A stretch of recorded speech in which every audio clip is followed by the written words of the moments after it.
Bismillahirrahmanirrahim.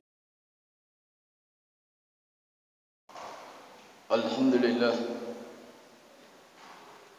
Alhamdulillahillazi an'amana bi ni'matil Islam wal iman wa hiya a'dhamun ni'am. Ashhadu an la ilaha illallah wahdahu la syarika lah. Lahul mulkul mubin. Wa ashhadu anna sayyidina Muhammadan abduhu wa rasuluh. Allahumma salli wa sallim wa barik ala sayyidina Muhammad wa ala alihi wa ashabihi ajma'in, amma ba'd. Fa ya ibadallah, usikum wa nafsi wa iyaya bitaqwallah, faqad fazal muttaqun. Faqad qala Allah ta'ala fil Qur'anil Karim wa huwa asdaqul qailin. A'udzu billahi minasy syaithanir rajim. Bismillahirrahmanirrahim. Ya ayyuhallazina amanu taqullaha haqqa tuqatih wa la tamutunna illa wa antum muslimun. Shadaqallahul azim. Kaum muslimin sidang jamaah Jumat yang insyaallah dimuliakan dan dirahmati oleh Allah Subhanahu wa taala.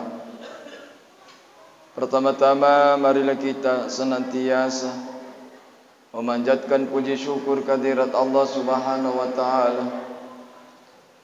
Allah Subhanahu wa taala senantiasa memberikan kepada kita nikmat umur, nikmat kesehatan dan nikmat kesempatan. Allah Subhanahu wa taala senantiasa memberikan kepada kita hidayah. Hidayah yang paling besar yang Allah berikan kepada kita adalah hidayah iman. Hidayah iman inilah yang ada di dalam diri kita, yang senantiasa selalu memotivasi kita, selalu mendorong kita agar kita senantiasa melaksanakan kebaikan.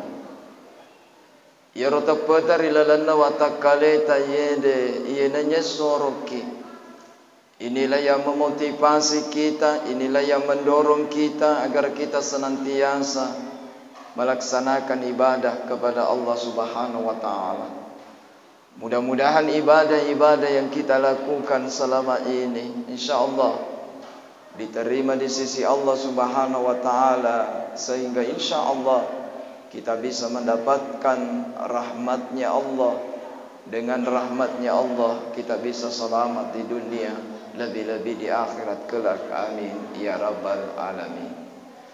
Begitu juga salawat dan taslim tak henti-hentinya kita selalu kita kirimkan kepada junjungan Nabiullah Muhammad sallallahu alaihi wasallam, satu-satunya nabi yang memberikan jaminan kepada umatnya agar nasa nabita maka di nabita kullu ummati yadkhulunal jannah, yang mana umatku nasangi nabita semuanya seluruhnya akan masuk ke dalam syurga, illa man aba, kecuali yang tidak mau. Ketika pernyataan ini didengar oleh sahabat heran dan bertanya, ya Rasul, apakah ada di antara umatmu yang tidak mau masuk ke dalam syurga? Rasulullah menjawab, ada. Kemudian sahabat lagi bertanya, kalau ada ya Rasul, yang manakah itu ya Rasul? Rasulullah menjawab, mereka-mereka itulah umatku yang tidak mau masuk ke dalam syurga. Adalah mereka ketika di dunia dia mengakui saya ini sebagai nabinya, tetapi dia tidak mau melaksanakan apa yang saya perintahkan. Mereka-mereka itulah ketika di dunia dia mengakui saya ini sebagai nabinya, saya ini sebagai rasulnya, tetapi dia tidak mau meninggalkan apa yang saya larang. Mudah-mudahan kita yang hadir di tempat ini kita bersama-sama berusaha setia melaksanakan apa yang diperintahkan kepada kita, dan setia menjauhi segala larangannya, sehingga insya Allah kita termasuk umat Rasulullah sallallahu alaihi wasallam yang dijamin masuk ke dalam surga. Amin ya rabbal alamin. Kaum muslimin sidang jamaah Jumat yang insyaallah dimuliakan dan dirahmati oleh Allah Subhanahu wa taala.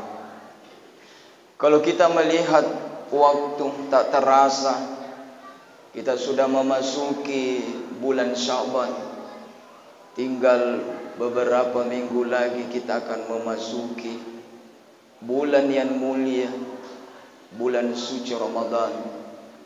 Inilah bulan yang sangat luar biasa.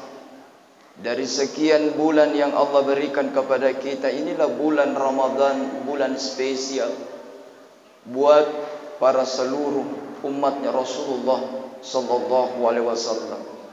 Bahkan Nabi Musa alaihissalam pernah bertanya kepada Allah, "Ya Allah, adakah umat yang lebih baik daripada umatku?" Kata Allah, ada. Kemudian Nabi Musa lagi bertanya kepada Allah, "Siapakah itu umat ya Allah?" Kemudian Allah menjawab, umatnya Rasulullah Muhammad sallallahu alaihi wasallam. Kemudian Nabi Musa lagi bertanya, kemuliaan apakah yang diberikan umatnya Rasulullah sehingga diberikan predikat lebih baik umat daripada umatku ya Allah? Kemudian Allah menjawab, umatnya Rasulullah saya memberikan dua kemuliaan, saya memberikan dua cahaya, di mana dua kemuliaan, dua cahaya itu tidak saya berikan kepada umat-umat sebelumnya, termasuk kepada umatmu wahai Nabi Musa. Kemudian Nabi Musa lagi bertanya, kemuliaan apa itu ya Allah? Kemudian Allah menjawab, kemuliaan itu adalah yang pertama, kemuliaan bulan suci Ramadan. Yang kedua, kemuliaan yang diberikan oleh Allah kepada kita umatnya Rasulullah adalah kemuliaan Al-Quran. Itulah sebabnya Yorona Bitta napa guru ki perelo doang, agar kita senantiasa selalu kita baca ini. Dari setiap selesai kita melaksanakan salat fardu, usahakan kita baca ini. Nabi mengajarkan doa itu agar kita membacanya ketika yang lalu, di bulan yang lalu, di bulan Rajab. Kita diharuskan membacanya untuk di bulan Syaban. Apa doanya yang diajarkan oleh Nabi? Maka di Nabi Allahumma barik lana fi Rajab wa Syaban wa ballighna Ramadan. Ya Allah, berkahilah kami di bulan Rajab, berkahilah kami di bulan Syaban, dan sampaikanlah umur kami di bulan suci Ramadan. Ya narona bitta nasuruki baca ini. Kenapa? Karena Nabi menginginkan agar seluruh umatnya kuwadingi narapi bulan suci Ramadan. Bulan suci Ramadan dipahamanan ni, disitulah mulianya bulan suci Ramadan, karena segala ibadah yang kita lakukan itu semuanya akan dilipat gandakan pahalanya. Ibadah sunnah yang kita lakukan di bulan itu sama nilai pahalanya di luar bulan Ramadan itu ibadah wajib. Ibadah wajib yang kita lakukan di bulan suci Ramadan sama nilai pahalanya ketika kita ibadah itu kita lakukan 70 kali di luar bulan suci Ramadan. Inilah kemuliaan bulan suci Ramadan. Digaga jaminan apakah kita sampai di bulan suci Ramadan atau tidak. Apalagi kalau kita melihat akhir-akhir ini, hampir setiap hari ada keluarga, ada sahabat, ada berita yang kembali ke rahmatullah. Mudah-mudahan kita memohon kepada Allah agar kita senantiasa dipanjangkan umur kita, agar kita bisa sampai di bulan suci Ramadan. Hadirin jamaah yang insyaallah dimuliakan dan dirahmati oleh Allah Subhanahu wa taala. Kemuliaan apa yang dikandung oleh bulan suci Ramadan? Sampai-sampai Nabi pernah mengatakan, maka dia Nabi tak benenge seandainya umatku dia lihat kemuliaannya bulan suci Ramadan, dia melihat keistimewaan bulan suci Ramadan, dia melihat pahala yang terkandung di bulan suci Ramadan, maka dia akan menginginkan agar semua bulan yang 12 bulan itu dijadikan sebagai bulan suci Ramadan. Inilah keistimewaan bulan suci Ramadan. Bulan Syaban di sinilah napa guru si kita pandritata. Maka dia tu pandritata di bulan Syaban ini 1 bulan ke depan, di sinilah kita tempatnya untuk berlatih. Di sinilah tempatnya untuk kita melakukan pemanasan sebelum masuk di bulan suci Ramadan. Ketika di bulan suci Ramadan matu, kita sudah berniat, sudah kita memprogramkan bahwa semua waktu salat kita, salat fardu kita akan sempurnakan dengan salat berjamaah. Maka di bulan suci Ramadan inilah latihannya. Maka dia guru tak silada ki mailo mau berjamaah yang menenna sininna waktu di lelenna bulan Ramadan. Kalau di bulan Syaban kita tidak pernah latihan. Di bulan inilah kita latihan. Ketika kita nanti akan melaksanakan salat sunnah tarawih, maka di sinilah kita latihan di bulan Syaban ini. Sempurnakan salat sunnah kita, salat sunnah qabliyah kita, salat sunnah ba'diyah kita, salat sunnah tahiyatul masjid kita, supaya nanti di bulan suci Ramadan ketika kita melaksanakan ibadah salat sunnah, maka itu akan ringan bagi kita karena kita sudah terbiasa di bulan Syaban. Di bulan Syaban di sini juga akan dilatih kita, melatih untuk bersedekah. Nanti hasilnya kita lihat di bulan suci Ramadan. Kumatana ki masumba, matana ki mapatama calenga di masjid di bulan Syaban. Papa pada matu di bulan Ramadan mungkin 1-2 kali saja kita manfaatkan. Ketika di bulan Syaban di sinilah juga kita dilatih. Apa guru kita pandritata maka di bulan Syaban latih memang ni alemu membaca Al-Quran.